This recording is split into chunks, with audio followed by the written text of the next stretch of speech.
the amount of stab wounds and the force that was used, it was a very violent attack. A brutal killing.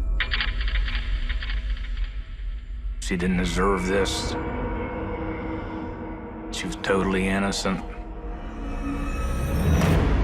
A dark mystery with multiple suspects. She had come into a lump sum of money not too long before her murder. He seemed to have been communicating with a number of other women. This guy is a cold-blooded sociopath. I've never had any suspect be able to give me the chills like he did. The truth will be revealed. He said, "No, man, you got it all wrong." And that's when the most bizarre story poured out of him. You could not write this script for a movie.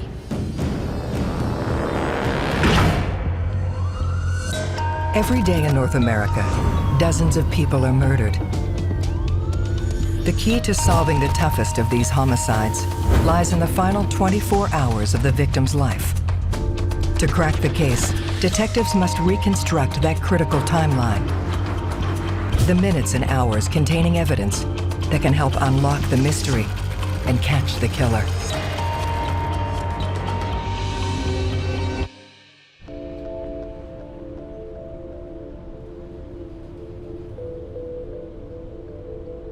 "80 miles west of Detroit lies the city of Jackson, Michigan. It's a blue-collar working town, and it's a very hard-working town. It's a really safe, nice community. It was routine for neighbors not to lock their doors and for kids to just play in the yard, and everyone felt very safe out there.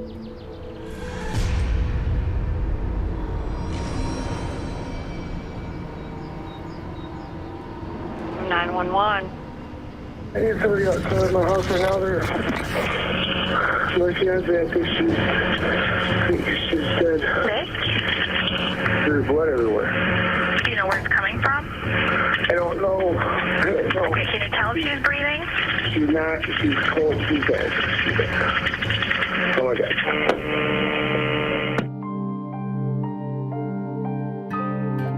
The victim is identified as 28-year-old Francis Craig. I was out mowing the lawn, and my wife was in the house. And she came out screaming with the phone in her hand. She couldn't talk. I went into like a shock. Frances was exceptionally good mom. She was independent. She wanted to do everything herself. She was pulling 2 jobs and taking care of her children. She was going to school, and she was about a month away from getting her associate's degree in marketing when this happened. Frances was going to get married in the fall of 2014. She was living with her fiance, Eric Wolf, who had a child of his own, soon to be her stepdaughter. They had just moved into this home, their dream home, the home they wanted to raise their girls in and be a happy family. She was so incredibly loved.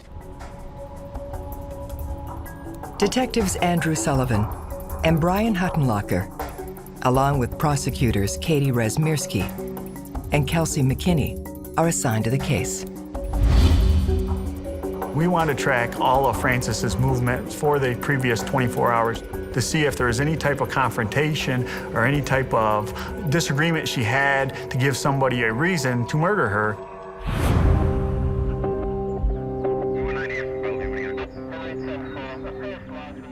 When I arrived on scene, they pointed me in the direction of Eric Wolf, who was the fiance of the victim and also the 911 caller.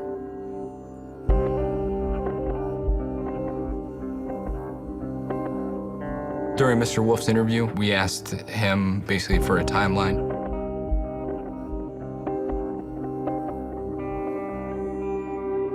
Mr. Wolf informed us that he worked an overnight shift at a local factory. He said he had been at work that evening from 6 p.m. till 6 in the morning. Stated he had found her not breathing, unresponsive, and indicated dispatch that she was deceased. When I entered the master bedroom where Francis Craig was located, the first thing that caught my eye was the bed was askew from the wall.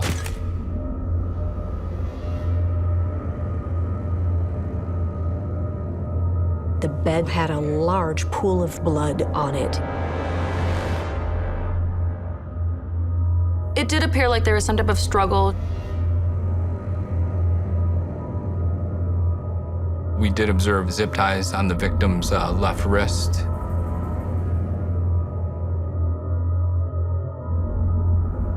The victim appeared to have been stabbed several times in the neck and chest area.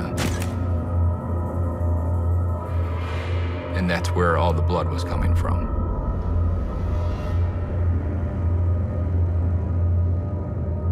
The way that she was killed was a brutal, seemingly very angry stabbing. It was really hard for them to determine which were stab wounds and which were slash wounds. She had so many of them, and they were overlapping, all on her neck and into her shoulder area, collarbone area. Over 20 stab and slash wounds. Also appeared that she had been gagged, and it appeared to be some type of scarf. She had a robe on, but her robe was pushed up over the lower part of her body. The investigators needed to take all of these things, preserve them for prints and DNA, send them up to the lab. As the forensic analysis gets underway, police examine the rest of the residence. There appeared to have been no forced entry. It appears that no one or nothing else in that house was disturbed. So robbery doesn't seem to have been in play here. There seemed to be an emotion that went along with the killing that you typically only associate with a loved one or someone known very well to your victim. It was something that was up close and personal. This warrants a more detailed examination of her fiancé's story. Eric stated that he left work shortly after 6. He stopped at a local fast food restaurant and then continued on home.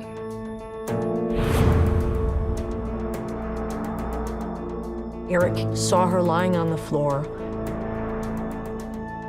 He thought that maybe she had had too much to drink and thought she had just passed out in that condition.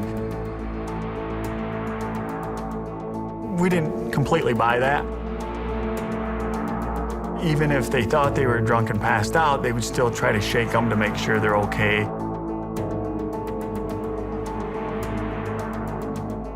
But he made a decision to just close the door and walk away from that scene.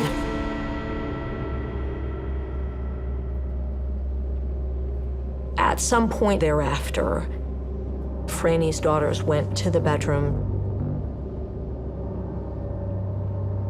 We know, unfortunately, that they saw her in the position that she was ultimately found. The girls then went downstairs and were able to get Eric fully awake and to let him know that something was very, very wrong. Eric's interview raises a series of troubling questions. Franny's last text to Eric was at 12:42 a.m. Something about the children and not being in bed.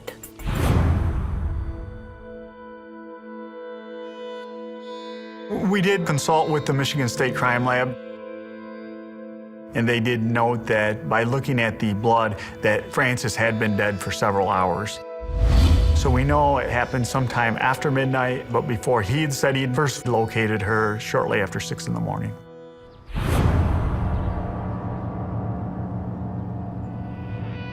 He then called the police at 10:55 in the morning. So it had been a period of time as Frances lay dead on her bedroom floor before 911 was called.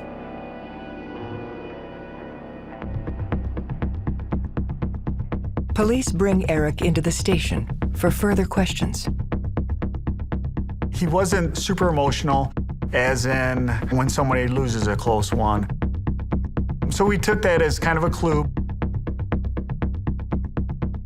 A lot of things that Eric said didn't add up to us. At some point in the interview, he makes a statement asking if she might have committed suicide. That was the question. That didn't make any sense either. She was a happy, hardworking, on the cusp of great things kind of a gal, about to graduate, about to be married, had 3 young kids. So he gave lots of contradictory statements.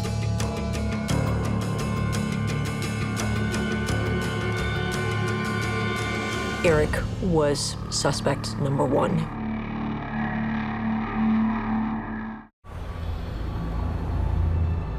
Confusing statements to police have made Frances Craig's fiance, Eric Wolf, the first suspect in her murder.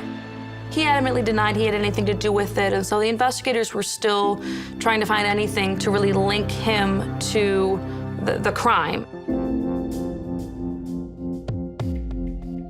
Detectives examine the couple's relationship.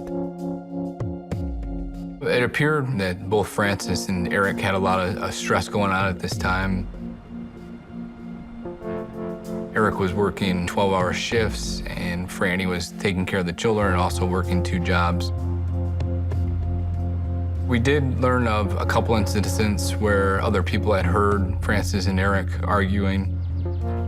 Family members had seen them get in a pretty heated argument about how to discipline or raise one of the children. Eric, he always knew the answer. You didn't know anything. You know, and it didn't seem like you respected women.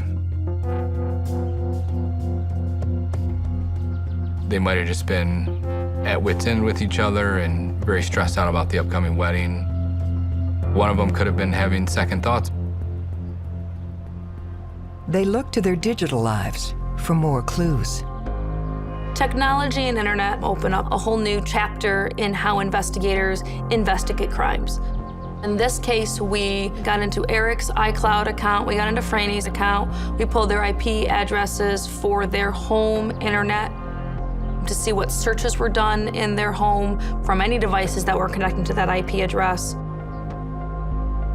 We were able to determine from cell phone records and cell phone devices, Mr. Wolf actually had been communicating with some other females outside of the relationship. Eric's phone records reveal he spoke with one of the women at 9:08 p.m. Definitely appeared that he was coming across as single, not someone that was engaged to be married. We also learned that on one of the sites, he was actually using an alias, not using his real name, but exchanging pictures of himself. There was some level of unhappiness or maybe lack of commitment on Eric's part in this relationship. It put him more firmly in the hot seat as a suspect. The detectives made contact with as many of those women as they could to determine their whereabouts in the hours leading up to this homicide, to determine what the level of their connection with Eric had been. We were able to determine that they had no knowledge of the homicide or no involvement. In fact, we're shocked to even learn that Mr. Wolf is engaged. We we were able to rule them out as having any involvement.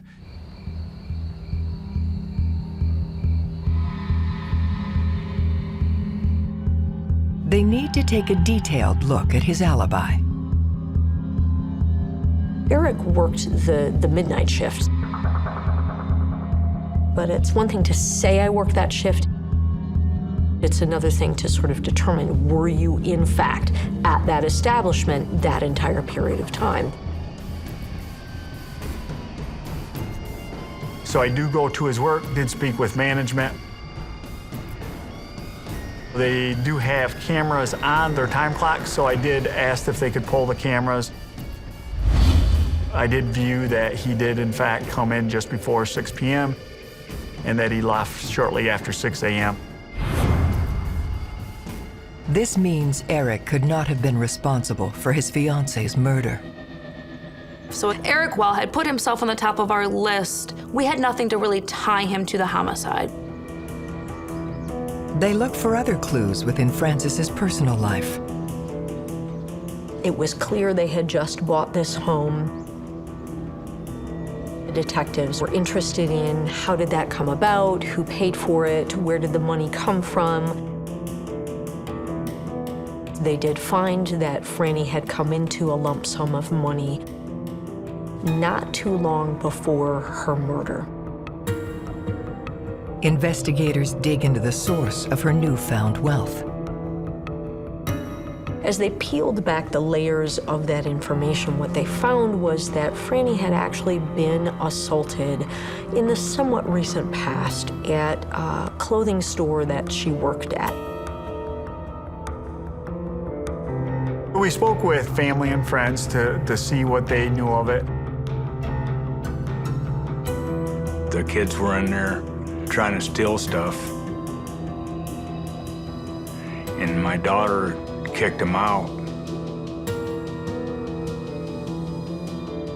And then the mother of the kids started beating on my daughter and another employee that was there. They were just hitting her, knocking her down and hitting her. And I mean, she had a hard time. She couldn't even go back to that store again.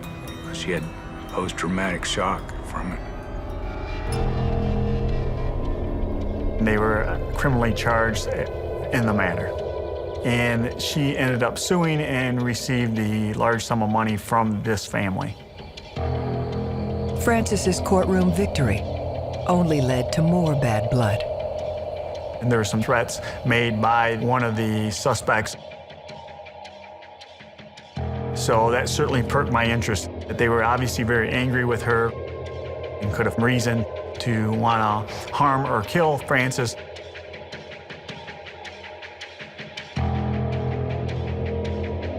There are thousands of threats that occur every day. Do we take them all seriously? It's one thing to say, I'm going to kill you. Does the victim actually believe you and feel threatened? Then it becomes a death threat and a criminal offense. She was terrified. I mean, she didn't know what they were going to do. They just went crazy.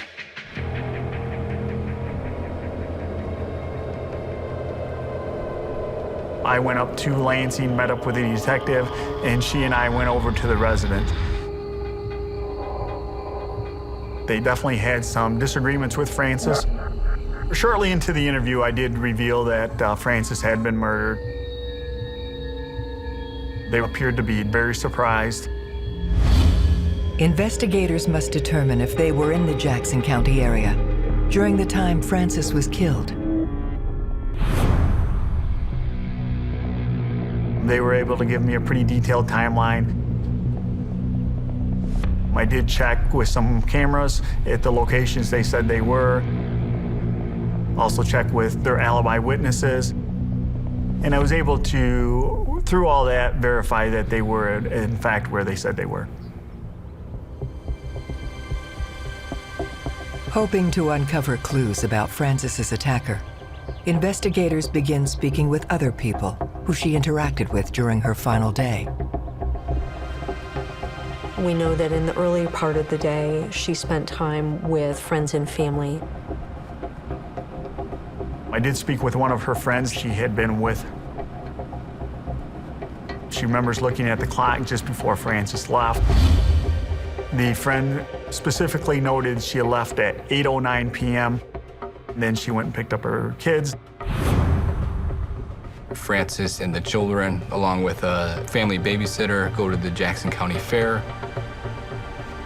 We were able to pull some pictures off social media that she had posted from the fair and also coordinate the cell phone, GPS, that she was in fact at the fair at the exact timestamp that the photo was uploaded. We determined that she was at the fair until about closing time, which would be just around 10 o'clock. Figured she got home close to 11 o'clock in the evening. Through the analysis of her movements by cell phone, they uncover a new lead. We were able to determine that she communicated with a number that appeared to be for somewhat of a lengthy period of time. The individual was Alex, who is her ex and the father of her 2 children.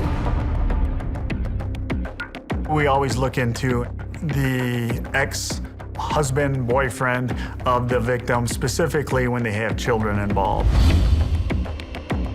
He definitely fell right into the timeline of the homicide, as the communication between them was the day before. Makes one wonder, was there contention between the 2 of them? Investigators were able to speak with Franny's parents in regards to Alex. It appeared that their relationship might not have been the best.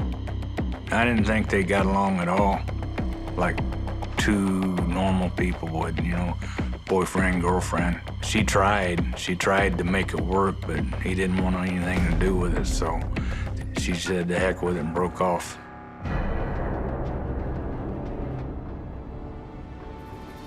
When you're dealing with an ex, that ex has to come up with some very powerful alibi information.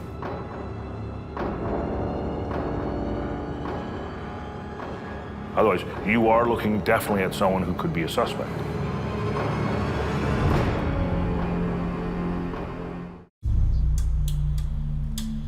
The discovery of a rocky past between Frances Craig and her former partner has made him the latest suspect in her murder. With him having a relationship with Franny previously and also still being involved in her life, being the father of her 2 children, it was somebody that we had to investigate further and either rule him out as a suspect or continue investigating. There is a responsibility of any investigator to follow every lead, especially where there's a suspicion the suspect lies within the family circle. Most murder victims know their killers. For Alex, the truth lies in his timeline. He had his cell phone with him that particular day, leading up to the homicide and during the hours of the homicide. A cell phone can tell us not just who we're communicating with at any given time. Most all of them these days place us in time and space. They ping off of different towers, and they help us know where a cell phone is location-wise. Based on that information, investigators were able to determine that Alex was nowhere in the area at the time this homicide occurred. We were comfortable enough ruling him out as having involvement in the homicide. So far, the most viable candidate is still her fiancé, Eric Wolf.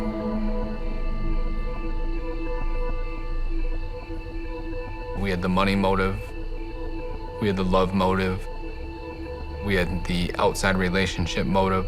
So we had all these definitely fitting motives. But again, we had no hard evidence to prove those motives. It was wildly frustrating.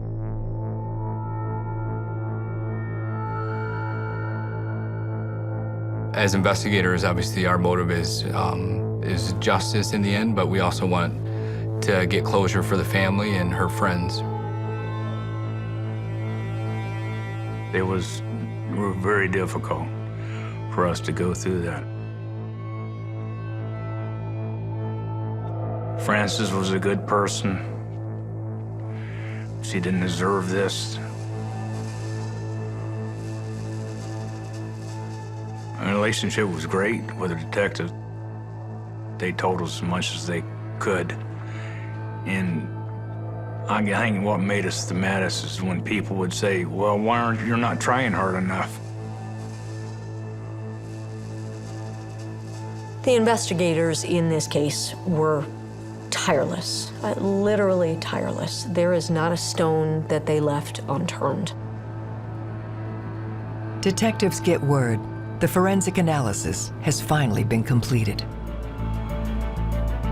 I received information from the Michigan State Police Crime Lab that they were able to get a DNA hit on the zip ties that were located on Franny's left wrist.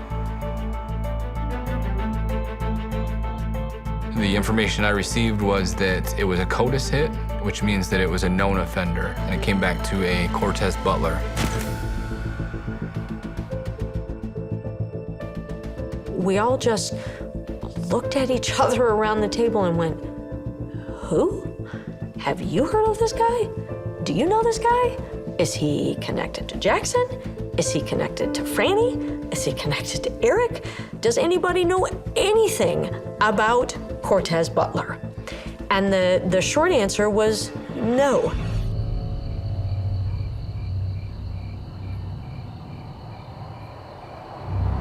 We were advised that Cortez Butler is a hitman. He'll murder anybody for the right price.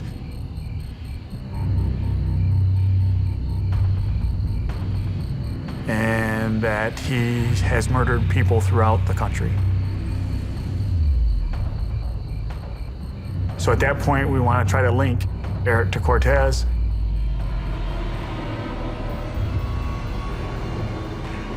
Our thought is possibly Eric may have hired him to kill Frances.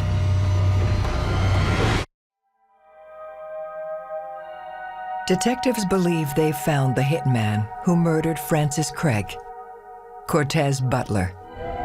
Now they have to determine what caused her to be his target. We didn't want to tip our hand at anything, so we kind of had to hold it close to the chest and figure out what we needed to do with this lead and how it needed to be followed up on. We wanted to make sure that when we found them that we had all of our ducks in a row, because we knew we'd probably only get one shot to see what his involvement was in our homicide. They contacted his parole agent to find out what they could find out about him, and immediately kicked out a search warrant for information, phone records, anything they could get. Once we got Cortez's phone records, we were able to see that he had traveled from Detroit to Jackson within that timeline of 24 hours before the homicide. We were able to watch it kind of drive down I-94 and hit off of towers as it came. But then he turned his phone off. And he turned his phone off right at the time of the murder. We were able to then pick it back up, going back down I-94. About 2:11 is when he turned his phone back on. At that point, we now know that Cortez Butler is on Frances Craig's timeline. So we have him in Jackson, but we still don't know what his relationship with either Eric or Franny actually is. To find that out, they must speak to him directly. In the middle of the night, we get a call from a captain of Detroit PD. Detroit police have tracked down Cortez Butler. At that point, Detective Sullivan and I jumped in our car and we drove to Detroit. We sat down with Mr. Butler, introduced ourselves, explained where we were from to see if that would maybe get a reaction from him, knowing that we were from Jackson. asked him about any connections he'd ever had to Jackson, if he knows anyone in Jackson, if he would have any reason to travel to Jackson. He said no to all those. I slid the lab report over towards him and showing that his DNA was on the zip ties involved in our homicide. We did ask him whether he was hired by Mr. Wolf or whether he knew Mr. Wolf. Mr. Butler just kind of had a blank stare, and again, he repeated that he'd never been to Jackson. Mr. Butler was a cold individual. He showed no emotion, no reaction, and requested to return to his cell at that point. With Butler refusing to cooperate, they must find another way of uncovering who hired him. At Cortez's residence, among other things, several phones were located and confiscated, and ultimately they were examined. We learned that he is having contact with one other person, and he's had contact with that person more than 200 times in a pretty short amount of time. A search warrant is issued for that cell phone number. What comes back is that that phone is registered to an individual named, of all names in the world, Dorito Johnson.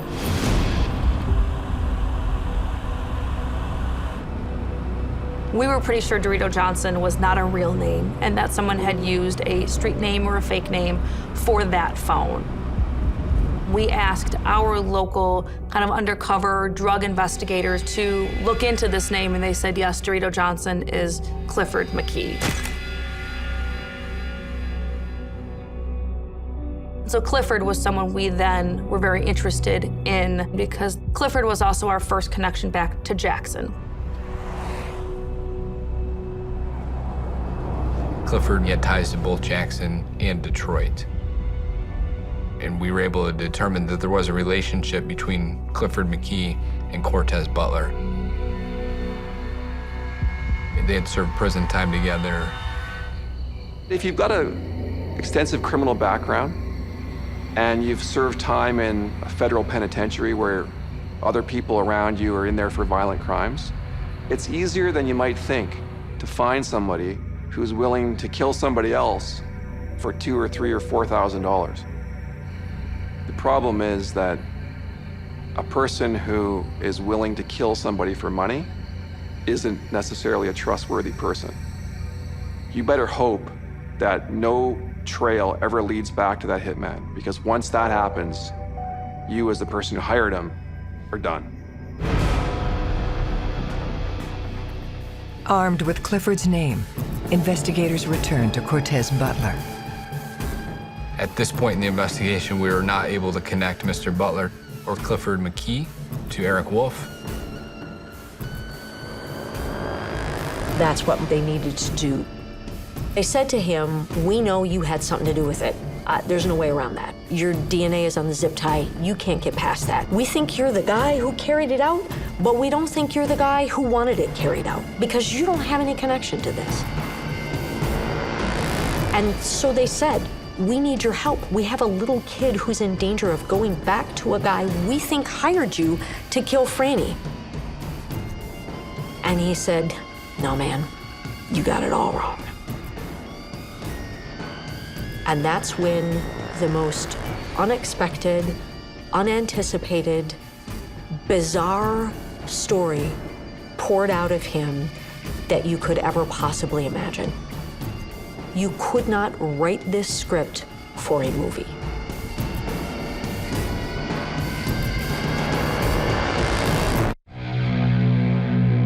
Detectives have hitman Cortez Butler cornered, but they have yet to confirm who ordered the hit. Butler started to fill us in on the whole sequence of events and who the players were in this homicide. Mr. Butler told us that he was contacted by Clifford McKee, that he knew from prison, stating that his nephew, Rodney, was in trouble in Jackson and was facing a very serious charge based on the arson that he committed.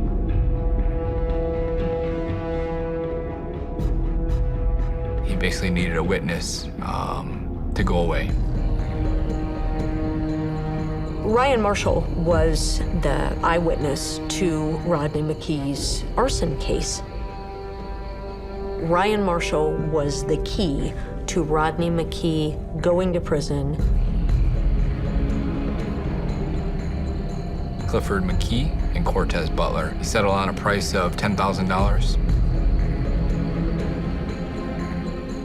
$5,000 would be paid up front to kill Ryan Marshall.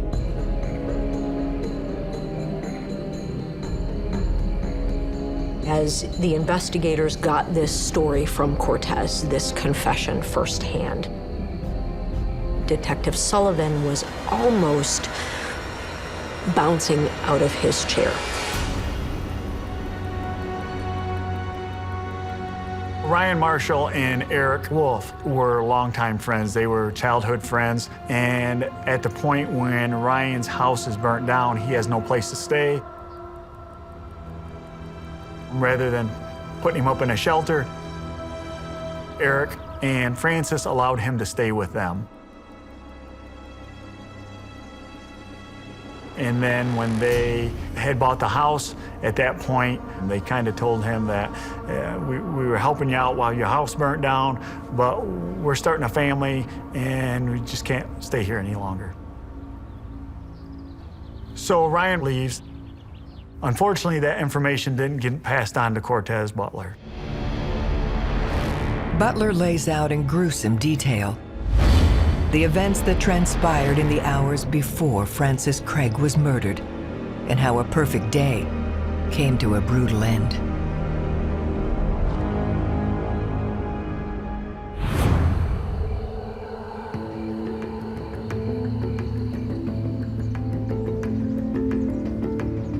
The 24 hours leading up to Francis's murder seemed as normal and idyllic as they could possibly have been.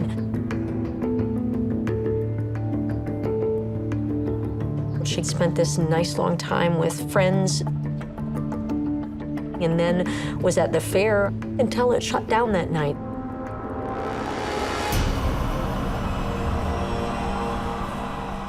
Cortez comes over from Detroit to Jackson.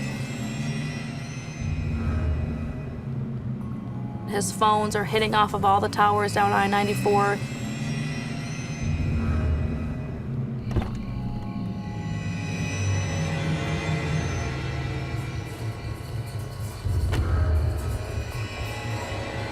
He walks through backyards, goes through the side door of the garage.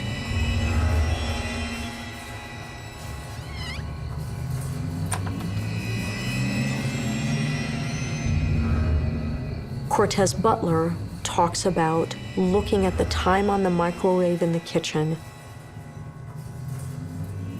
at 1:42 a.m.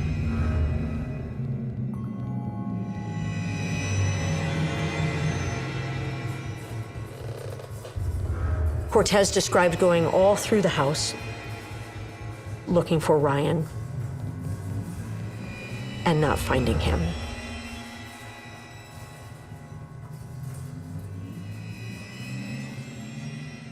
But finding Franny in her bed. He describes gagging her and binding her wrists with the zip ties and asking her about Ryan, but she kept trying to look at him. And so, in his words, he had to take her out. Stabs her repeatedly, kills her, drags her off the bed.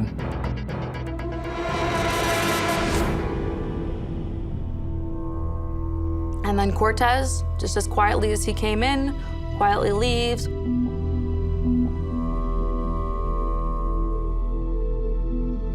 He described it so factually and so unemotionally that it appeared to not affect him at all.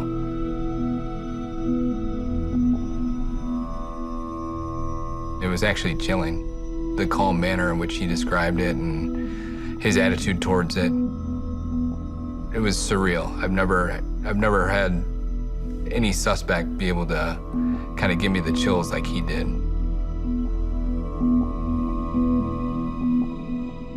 He verifies that Eric Wolf had no take in it. He didn't know Eric Wolf, didn't know anything about Eric Wolf. One of the most heartbreaking things for me about this case will always be that those little girls had to see their mother the way that they did.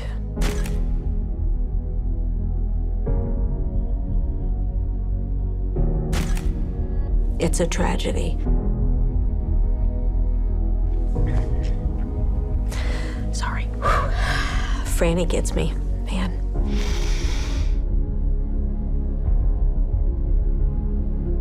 We see a lot of really heinous crimes in our world as prosecutors.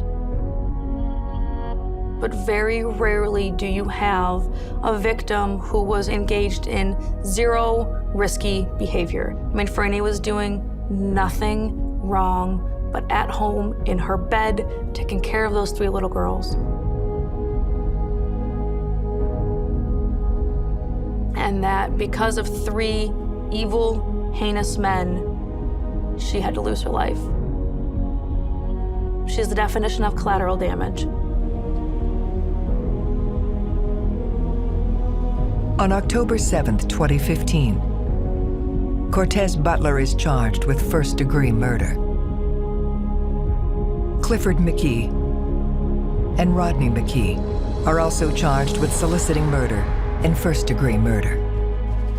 When we went to court, we didn't miss a minute of it. This involves my daughter. She would do it for me.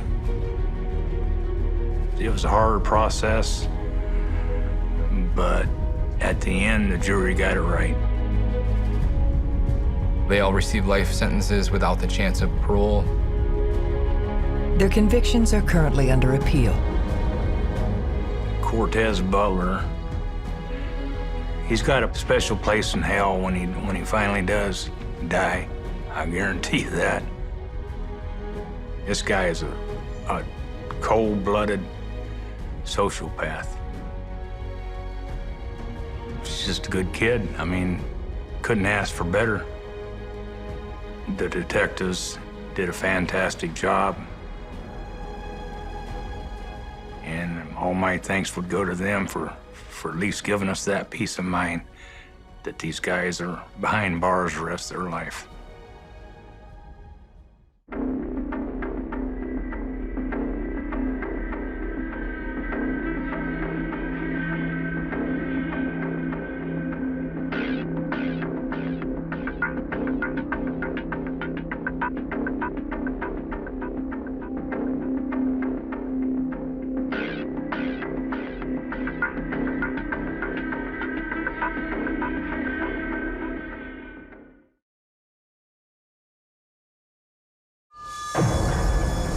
This is just horrific.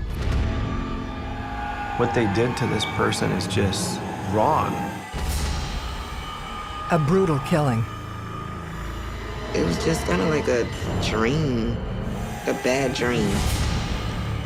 A dark mystery with multiple suspects. He built a reputation for beating people, hurting people. Make no mistake, there were people there that witnessed this, that felt that it was wrong. We're like, well, can you tell us who did it? He said, talk to the females. She was irate. She didn't want to have nothing to do with us. The truth will be revealed. He tells everybody, if anybody speaks, the same thing will happen to you. Every day in North America, dozens of people are murdered. The key to solving the toughest of these homicides lies in the final 24 hours of the victim's life. To crack the case, detectives must reconstruct that critical timeline. The minutes and hours containing evidence that can help unlock the mystery and catch the killer.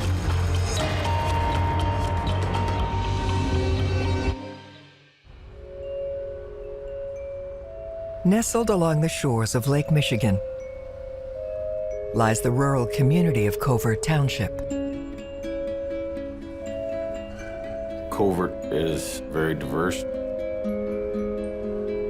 You have everybody from the fruit pickers that are coming in, the migrants,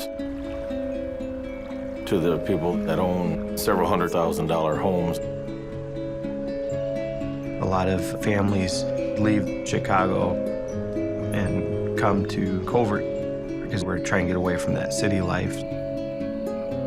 Idyllic perhaps, but there are always dangers hiding in the darkness. A call was placed to 911 stating that a woman was hit by a car out on Blue Star Highway. Responding officers find the 34-year-old woman still alive, barely. The lady was identified as Deborah Boothby. She was saying, "Please don't let me die." Ambulance arrived, and she ended up dying on the way to the hospital. 7 in the morning, just banging on my door. That's my grandmother and my cousins, and my grandma was just crying, and she was just like, "Your mom's dead." It was just kind of like a dream, a bad dream. I just turned around and went back in my room, lay down, and just was like, kind of in shock. My mom was kind of like the glue. When she passed away, everybody kind of just fell apart. I just cried all the time, all the time.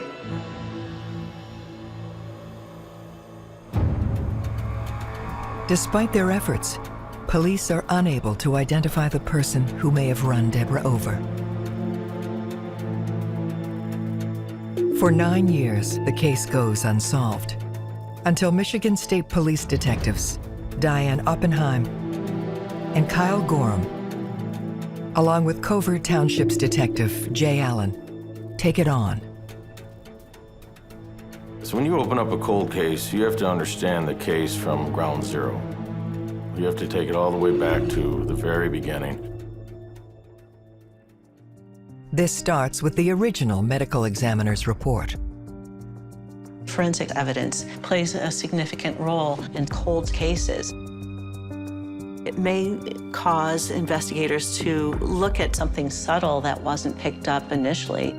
Sometimes it could change the entire direction of the investigation. There was a lot of bruising, and the body was mangled in such a way that it was consistent with a car running over the body. The autopsy report noted the high blood alcohol content. So the theory was she wandered into the road and got ran over. It's a rural highway. There is a lot of tree cover, especially in the evening hours. It gets very dark where you can't see much of anything. If it's a true hit and run, it's a vehicular homicide or manslaughter. It is a lesser charge than capital murder. But it became apparent to us that there may have been some foul play that occurred prior to Deborah Boothby being struck on the roadway.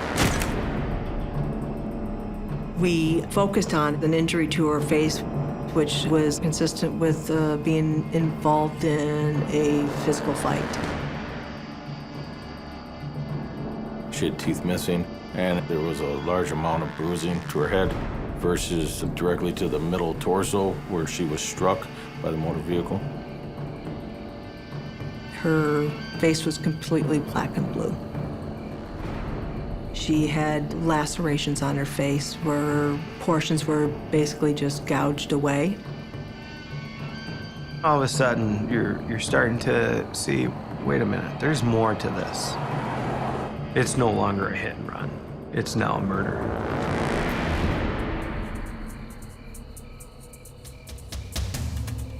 In cases such as this, it's important to try to figure out the puzzle of what was the sequence of events, because it tells you the story of what happened. The cold case detectives begin to trace Deborah's movements in the last 24 hours of her life. We needed to know where she'd been, where she would travel to, who she had been with, up to the point she was struck by a vehicle. We started to talk to folks that were closest to her, family members. She always worked. She was providing a good home for her family. She had a little bit of a nightlife, but other than that, for the most part, she was a single mom taking care of her children. She lived in that community her whole life.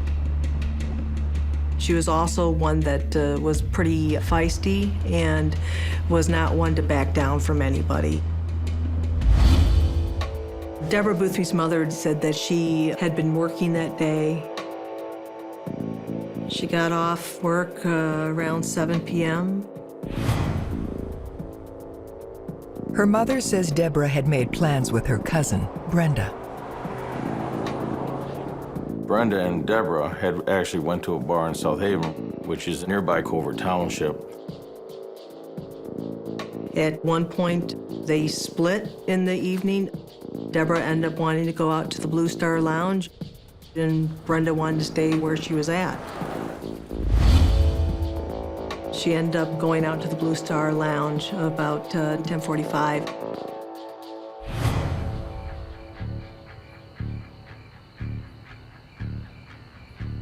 The Blue Star Lounge was a small after-hours bar that would get a lot of people in the evening hours.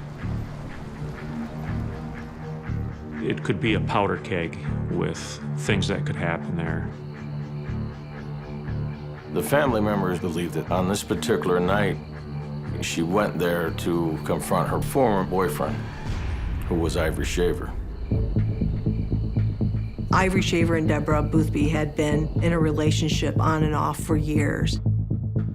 They were always fighting, and there'd been a lot of abusive past between the two of them.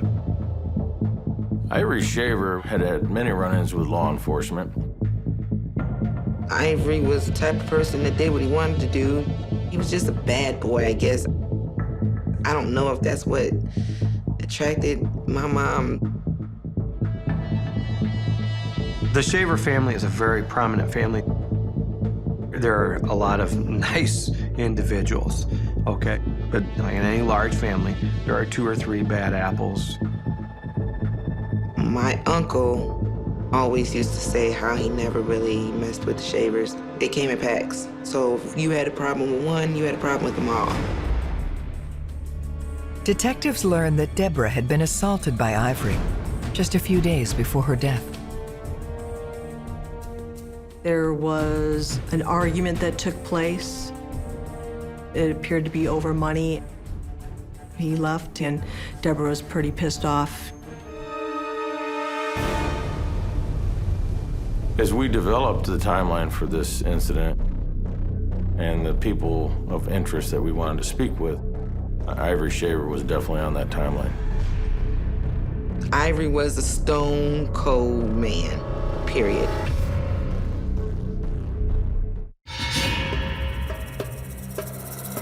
Michigan cold case detectives have their first person of interest in Deborah Boothby's death, her ex-boyfriend, Ivory Shaver.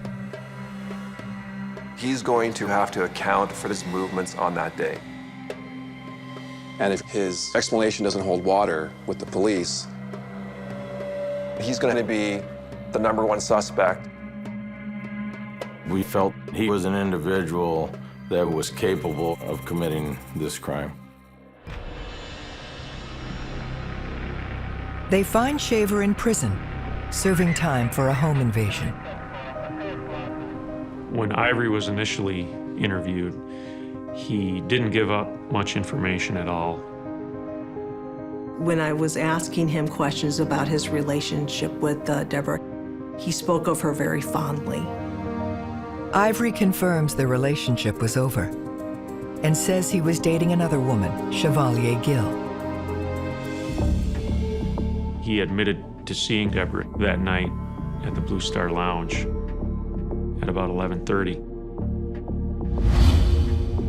He said that he left with Chevalier Gill long before Deborah ended up in the roadway. He said he had nothing to do with it. And he thought she was walking down the road and an accidental hit. The violent history between Ivory and Deborah raises doubt about his story. When you receive an alibi, your primary objective is to disprove the alibi. Telephone records clearly are very helpful, but so are video, CCTV, witness information, canvas information. It takes time. You may spend weeks on it, but you have to chase that alibi down. They turn to the Blue Star Lounge staff for help. The bar owner was very reserved, didn't provide us with a lot of information. The bar owner had a girlfriend that also worked out there.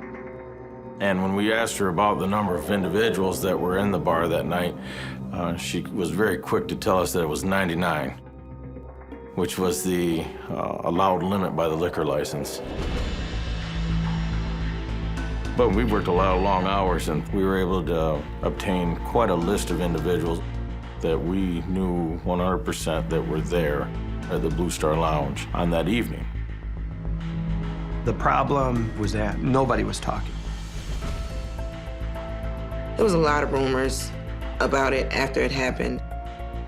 But I know there was people there, like people that I knew and was close to. But people didn't really want to say anything. 99% of the people we talked to said I was in the bathroom. Well, if you knew the bathroom of the Blue Star Lounge, it was one stall, 3 foot by 3 foot, and we had 350 people in the bathroom. We started to see that there was a pattern developing here that didn't make sense. They were up against a number of different factors. One, a lot of the people had criminal records. Two, they were anti-police. When people are vague with the information that they're giving, that's an indicator to us or any investigator that there's more information there. And the people just do not want to be involved or are scared about the information that they do have. They just never wanted to get themselves involved. If they talk their fear that now I have to live in this community, nobody wants to be the snitch. I think that was the most difficult part. They did not want to be talking with us. All too often, we run into cases where there's a wall of silence, there's a lack of information, whether it's cultural, whether it's just fear of the killers or the bad people involved in this. You have to sit back again and look for the Achilles heel. What's the way in to get this information? To break the silence, detectives set up an anonymous tip line. We received a tip on one of our local drug dealers that was known to be very violent. And we kept repeatedly getting tips on this individual. And everybody's saying, talk to him. When a name that significant pops up, you got to be able to say, okay, no, and rule them out completely. The dealer, Eric Hollis, was reported seen at the Blue Star Lounge the night Deborah was killed. So we called him in, and we had him write out a statement what he did that evening. He was at the bar before Deborah even showed up. Police press Hollis about why he was there in a bid to connect him to Deborah. He said the reason he went to the bar was so that he could create himself an alibi for his extramarital activities. He was, at the time, married, but he had a girlfriend, so we had to discreetly verify that with the girlfriend. It turns out he was at the bar, basically got a drink and was out of there. Deborah was dropped off at the bar at some point after that. So when you look at Deborah Boothby's timeline from beginning all the way to the end, at no point do those two even cross. This makes the sheer number of calls implicating Hollis puzzling. In cold cases, it isn't uncommon for an individual to call in to try and deflect the investigation in another direction. But the interview isn't a complete loss. One of the questions we asked was, can you tell us who did it? And it was interesting. He didn't tell us, but he said, you need to talk to those bitches. He was telling us, talk to the females. We now have a direction to go in. There was a number of women out at the Blue Star Lounge that evening. We started off trying to build that relationship with them, but they were very difficult to gain trust. Normally, I'm talking to females in a cold case setting. If they're not directly involved, they're going to be the ones that will open up earlier than a male would. But in this area, domestic violence was somewhat prevalent, so there was a lot of fear. They don't want any repercussions. You've got to develop a rapport with them. It may take 4 times sitting down with that person on different occasions before they even warm up to you enough to get the information that you need. So it's a long process, and you got to have patience. Their perseverance pays off when the interviews unearth a familiar name. There was witnesses that talked about Letitia Holling. She was a friend of Chevalier Gill's. And she was placed at the Blue Star Lounge that evening. She was partying with Chevalier Gill. It was believed that Letitia Holling was one of the last ones to leave.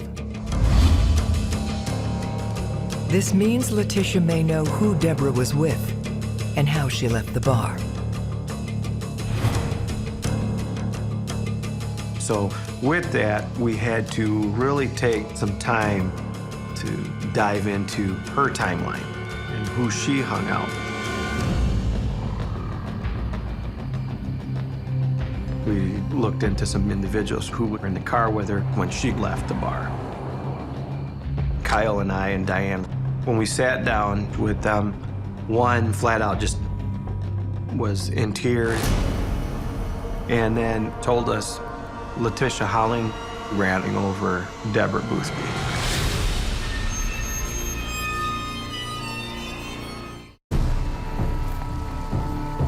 After 9 years of silence, detectives believe Letitia Holling may be involved in Deborah Boothby's tragic death. In talking with Letitia Holling, she was forthcoming about knowing Deborah. And she is also someone who Chevalier Gill confided in. But through the interview with Tisha, Tisha never admitted to hitting Deborah. So Letitia Holling was one that we did offer a polygraph examination to.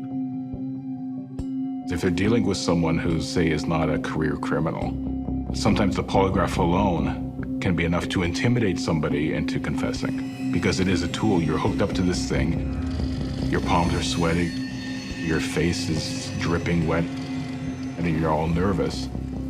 And then they realize, am I going to get caught in a lie? We asked Letitia Holling, did you hit Deborah Boothby while leaving the Blue Star Lounge? the results came back that she wasn't being truthful. We knew at that point when she failed, she's withholding something. So now we gotta go back and figure out, okay, where are you being deceptive? Tell us again what you remember. Now we're going at you hard. Because we know somehow you're involved.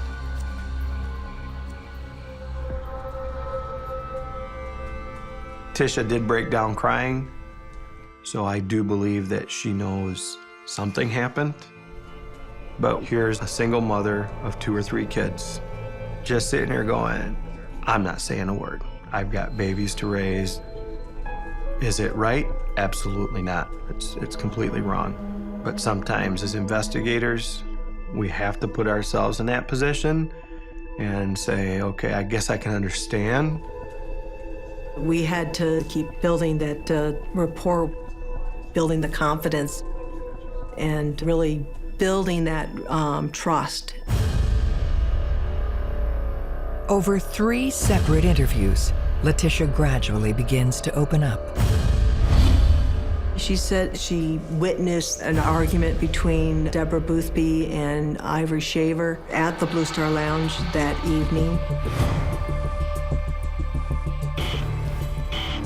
So that brought to light this whole new element. And then you add in, the altercation that they had earlier in the week.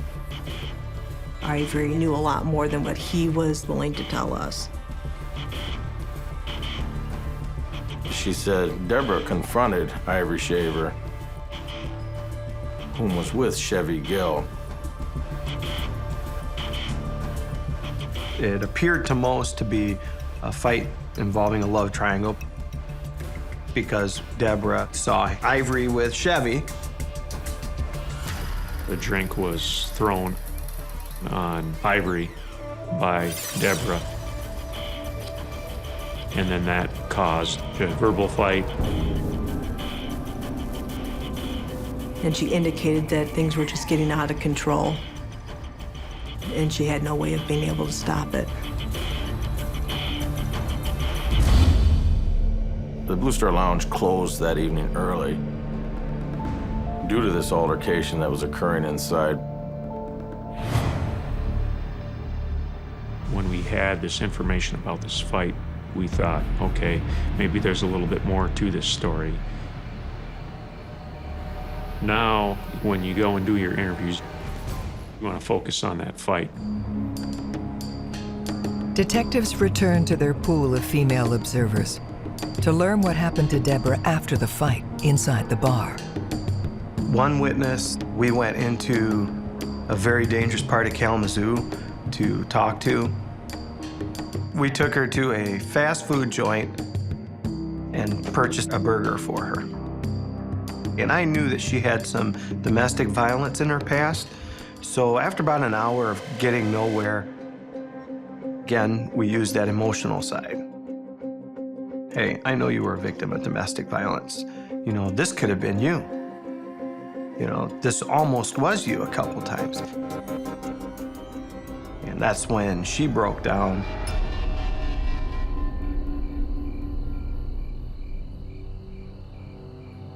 We then learned there's a second fight in the parking lot. She tells detectives she witnessed a mob attack Deborah right outside the bar. She described the beating of Deborah Boothby as dogs fighting over a bone. That's how fierce it was. Everyone was kicking and beating and stomping on her. The witness reluctantly names the ringleaders. Her ex-boyfriend, Ivory Shaver, Ivory's nephew, Scotty Shaver, and a local drug dealer named Ed Foster. Scotty Shaver is just a young kid who was out of control, short temper, in and out of trouble all the time with law enforcement. And that's, from break-ins to drug trafficking, you name it. Ed Foster was an associate with the Shaver family. You know, they're both trying to build their own drug trade. Ivory, Scotty, and Chevy Gill were all punching and kicking Deborah. They would have never did that had I been there. Never. Somehow she ended up being there by herself. So she wouldn't have been there by herself had I been there. At one point, Ed Foster hit her so hard that she was motionless on the ground of the parking lot. Everybody froze and thought, oh my gosh, she's dead. The witness then adds a puzzling detail. Deborah had been placed into a car, unconscious. And as they were leaving the parking lot, the vehicle that she was in had turned left, which meant that the vehicle went south. That became a question point because we know that her body was found north of the Blue Star Lounge. Now all of a sudden, you're starting to go, well, wait a minute. If she's beaten, and everybody's saying, oh yeah, she was knocked out, and people were saying, we gotta go, police are gonna come. And now she's being dragged and put in a car. At what point was she walking down the road and gets hit?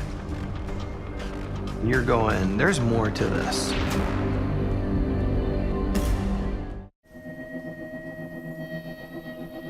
With multiple suspects on their radar, detectives must unravel the mystery of what happened to Deborah Boothby after she was attacked and taken from the Blue Star Lounge.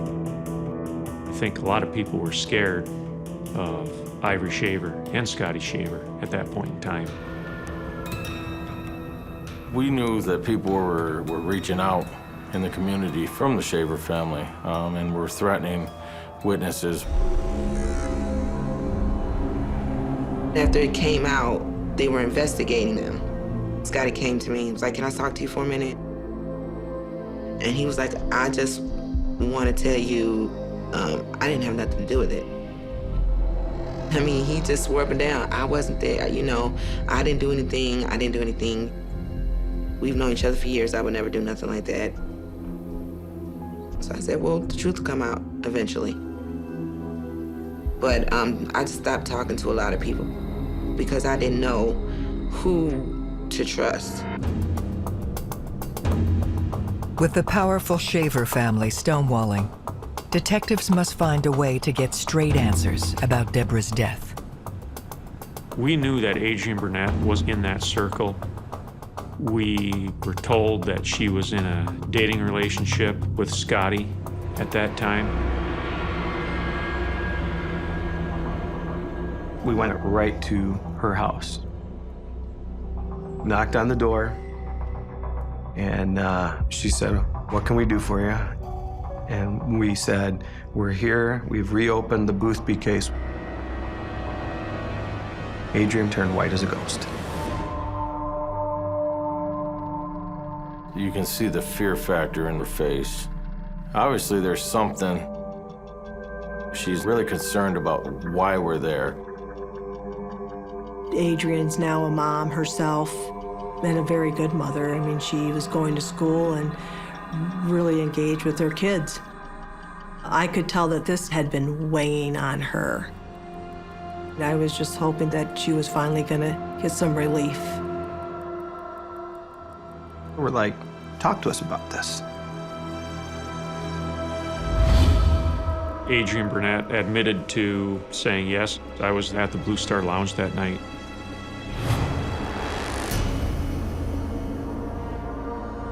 But she also was pretty vague in her recollection. She said she really didn't have much to do with the fight or any part of that, and was really trying to distance herself from the situation. When we're just making contact with somebody for the first time, we try to employ a lot of empathy to let them understand where we're coming from. We're asking them to understand it as if this was their own loved one as well. And to let them know if it was, we would be out here doing the same thing for them. And after the course of 4 hours, Adrien Bernett admitted to driving over Deborah Boothby. And that's when we kind of stopped and we said, okay, we want you to go through the whole timeline of what happened, what you did, and she agreed. Adrien was at the bar when everybody got kicked out of the bar. The fight continued. Adrien's account was when it went outside. It was a very, very brutal assault that occurred. And then what happened? She tried to defend herself. She did a very good job, you know. At first, she held her own for a minute there. But with that many people, you know, it was difficult. Deborah Boothby had gotten knocked down to the ground. Ed Foster, Ivory Shaver, and Scotty pick her up and drag her to Chevy Gill's car. Ivory and Scotty pushed her in there and made her get in. Was she trying not to get in? Yes. Adrien Bernett got into her own car.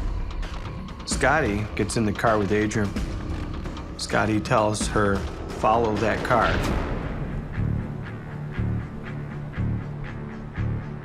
They drive out of the parking lot, head left. They get to Covert Township Park to a little roundabout. We get to the dead end. We pull around the little circle area. Scotty gets off the car. They drag her out of the car, where all four just take turns. Chevy choked her. Scotty came in here, Ivory hit her. Did she appear to be scared? Yes. She's screaming, you know, yelling. Scotty hit her one last time, and that's when she fell down to the ground. After that last punch, she didn't move anymore. They've beaten her so bad, they believe she's dead. Chevy's screaming, you know, what are we going to do with her? We can't leave her here, you know, everybody's seen us put her in the car. Ivory said, okay, well, put her back in the car, and we're going to run over her, make it look like it was an accident. They load her up in Chevy Gill's car. They drive her back to the lounge. In the parking lot are still several individuals. Scotty gets out and tells everybody, if anybody speaks, the same thing will happen to you.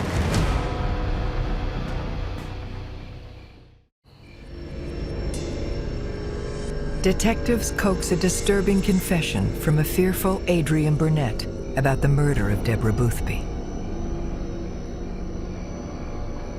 Ivory and Ed Foster have laid Deborah on the road and have run her over with their car. After that happens, Adrien Bernett is now pulling out of the lounge.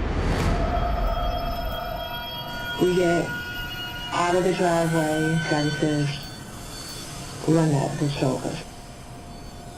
And Adrien guns the car and runs her over. Tisha Holling was right behind, probably ran her over, was like, oh my gosh, what did I just hit? Adrien Bernett goes straight home. She is now distraught.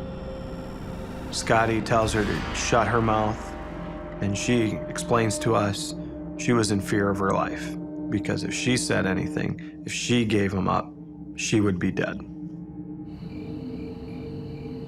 As far as brutality, this was one of the most brutal cases. Make no mistake, there were people there that witnessed this, that felt that it was wrong. but they also had feelings for themselves of basically being scared of this other family. Where was anybody to help Deborah Boothby? All these people were her friends, all these people she knew, and nobody cared. They still treated her like an animal. I was angry.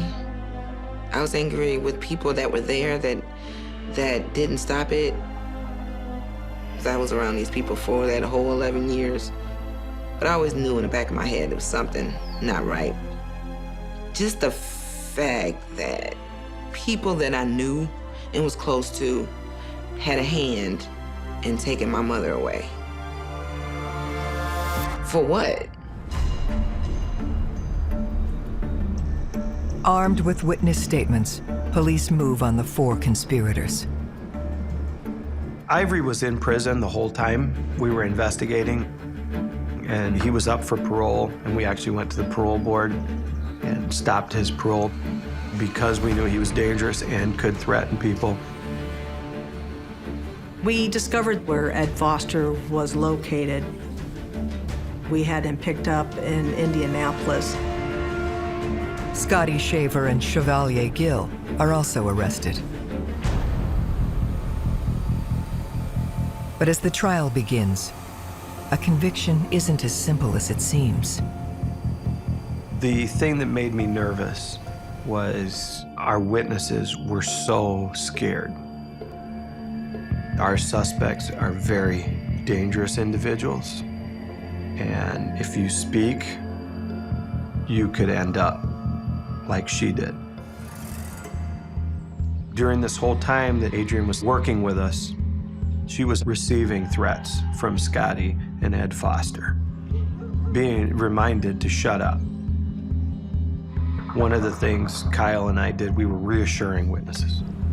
We would drive to wherever they were, pick them up, get them to trial, and the whole time we were reassuring, nothing's gonna happen. We will protect you. They can't get to you. Just tell the truth. It's the testimony from those eyewitnesses that reveals the details of Deborah Boothby's final hours. Deborah got up, went to work. She got off work around 7 p.m. After she got home, she met up with her cousin, Brenda, and she ended up going out to the Blue Star Lounge about 10:45. There was a fight inside the Blue Star Lounge. And eventually she was escorted out of the building about 12:30. There was an additional fight that occurred in the parking lot. She was then put inside a vehicle and moved to the Covert Township Park, where Scotty Shaver and Chevalier Gill and Ivory Shaver and Ed Foster continued to beat her. And they came up with a plan to dump her body and make it look like an accident. Deborah's body was placed out on the roadway and then ran over multiple times. And at approximately 3:16 a.m., she was pronounced dead. I believe the motive was hatred. Just an opportunity to just beat somebody senseless. They had just no moral compass to continue to beat and beat another human being to the point that they just killed them. Thanks to the bravery of witnesses and the hard work of detectives, Deborah's killers finally face justice after 13 heartbreaking years. Scotty Shaver, Ed Foster, Chevalier Gill, and Ivory Shaver all received life sentences and are serving them now. Adrien Bernett, she cooperated with us during the whole investigation. She pled guilty to second-degree murder. She was offered a 20-year sentence. In that 20-year sentence, she would be eligible for parole in 6. I did spend a lot of time with the woulda, coulda, shouldas, but I try not to think about it now. Listening to those details and just seeing how brutal people could be to another individual, it was tough. It was tough. And it really reaffirmed why I do what I do. That whole law enforcement system, it just inspired me, and I just wanted to be a part of that. I ended up becoming a dispatcher. I'm the person that's on the other line, helping with CPR or helping deliver a baby, and I'm the one who helps other people get home to their families. So I like it. It's a really good job. Anytime you solve a homicide, there's a sense of satisfaction because of the level of crime that you're working.